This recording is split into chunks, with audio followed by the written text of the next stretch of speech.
So you're waiting on that next stimulus check? You want to save $500 a month? You know what? It's time to start cutting. Let's go.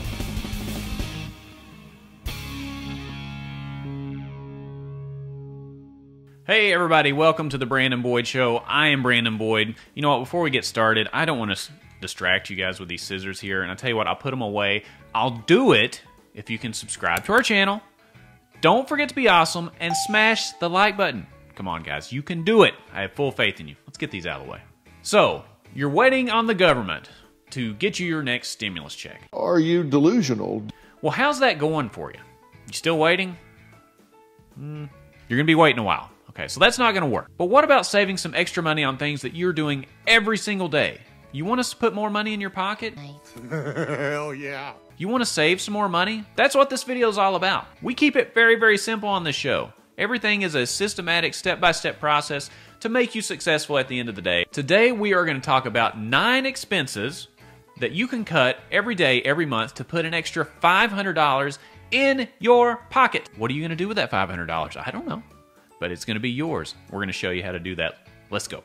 The first expense that you should look out cutting is going out to eat. Boy, oh boy, when I first started budgeting and I looked at how much I was spending at Chipotle or Subway or McDonald's or anywhere else, it blew my mind. I was eating my money.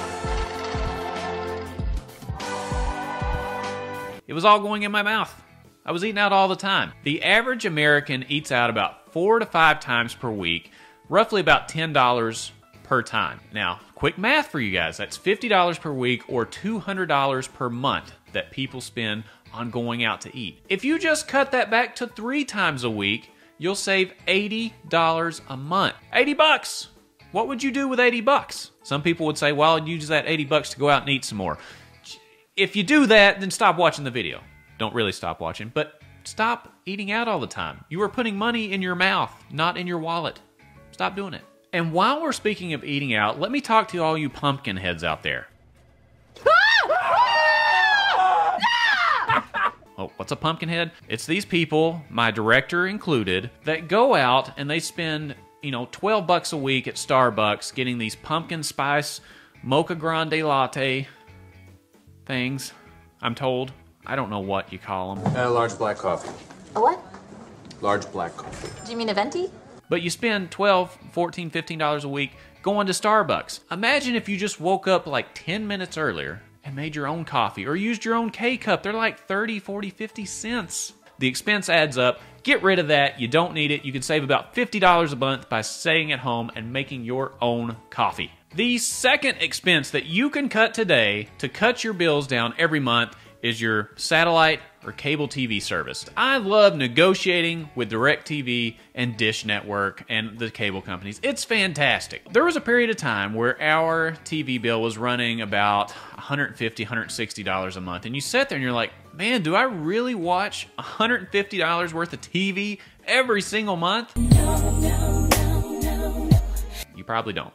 Just a heads up, you probably don't. Most people don't these days. And it got me thinking, well, wait a minute. There's all these new introductory offers for new customers. Why can't I get one of those? So when you get towards the end of your contract period with a satellite provider, or you're working with a cable provider that may not have a contract, here's the secret to save money. And this is so simple, and it's really, really fun if you treat it as a game. Call them and threaten to cancel your service. Fine, then go. I'm gone.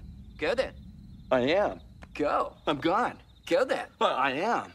Okay, if you just talk to the initial representative, they won't be able to do anything for you. However, if you get to the cancellation department, they have these retention offers for people that are threatening to leave. So when they start to increase the price of your bill from the introductory offers that you probably received when you were a new customer, call them up and say, hey, wait a minute, you're treating me as an old customer that you don't care about. You have really got to push it and make it feel like I'm leaving unless you do something for me. Negotiate. Work with them. You can save a ton of money here. Every month, that added up over the course of the year could be huge. Huge. On average, when I've done this personally, usually I can knock off like 50 bucks, 60 bucks a month. The final part of this Make sure that you've researched a second provider that you can jump to. That way, when you do cancel service, if they don't give you the offer you want, you're ready to jump ship. It's always easier to negotiate when you have a plan B. If plan A is to only work with DirecTV and nobody else, then you'll be willing to take just about anything. But have a plan B in mind. That way you can say, you know what? I'm done with you guys. I'm moving on. Saving some money, and I'm going to get the introductory offers at another place. The third expense that you can cut every month, and this is one that kills me, is streaming services. Okay, when all these streaming services started coming out, I thought, wow, I'm going to save a ton of money because I'm just going to stream all my content. Well, the next thing you know, there's Amazon, there's Netflix, there's Hulu. Disney's got a streaming service. It is an endless array of streaming services, and it's almost too overwhelming to keep up with. By the time you pay for 6 or 7 different streaming services, you could be paying more than if you just had regular TV on your own. Find out what you watch. Don't subscribe to 50 different services to watch one show on each one of those networks. If there's a show that you want to watch that's not on there, maybe it doesn't come out until next year. Well, don't pay for it all year long if the show that you want to watch only comes out once or twice a year. Pay money for things that you're going to actively use that particular month. You see how this is starting to work? By cutting these expenses, even though they may seem small. We talked about $80 here for fast food. We talked about $50 for Starbucks. We talked about $30, $40 for these streaming services.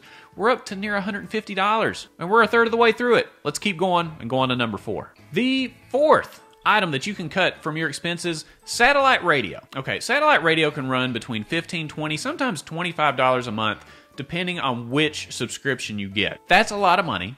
I can tell you right now, just like what we talked about with the satellite TV companies, call them and threaten to leave the service. I'm leaving. In our particular case, we were paying, I think, $17, $18 a month. We called, we threatened to leave the service, and lo and behold, we got this magic offer where we're only paying $6 a month for satellite radio. Oh, 6! Again, that's a $10 savings. That's $120 per year. Everything starts to add up, and if you don't even listen to satellite radio that often, then maybe don't have it. If you're somebody that listens to podcasts or, YouTube or whatever, hopefully this channel, if you're listening to other media outlets, then why are you paying for it in general? Make sure you're getting your money's worth out of satellite radio. That's one that can easily be forgotten. It gets on auto bill pay, and the next thing you know, you've paid $100 some odd for something that you rarely even use in the first place. The fifth expense that you can cut, and let me just say, this one could save you $500 or more on its own, is insurance.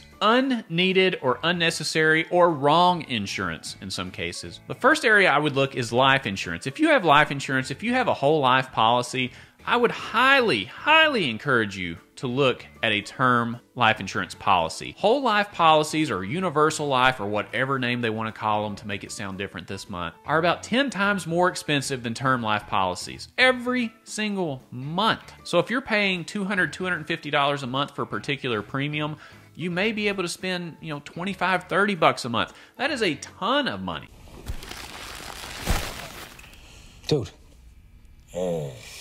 Now, if one of your friends is trying to sell you, maybe they're your whole life agent, and they're also trying to sell you on other insurances, cancer insurance, heart attack insurance. Geez, oh Pete, what do you have health insurance for? Health insurance covers these things. But look at your specific plan. Medicare, Medicaid, or Aflac. But why do you need to add heart attack insurance?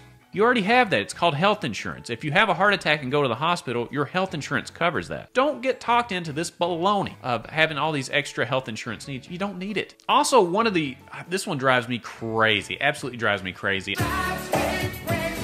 Another type of, life insurance policy is accidental death insurance. Now, for your family, if you're getting life insurance to leave money to your family, why does your family need extra money if you died in an accident? Are you double dead?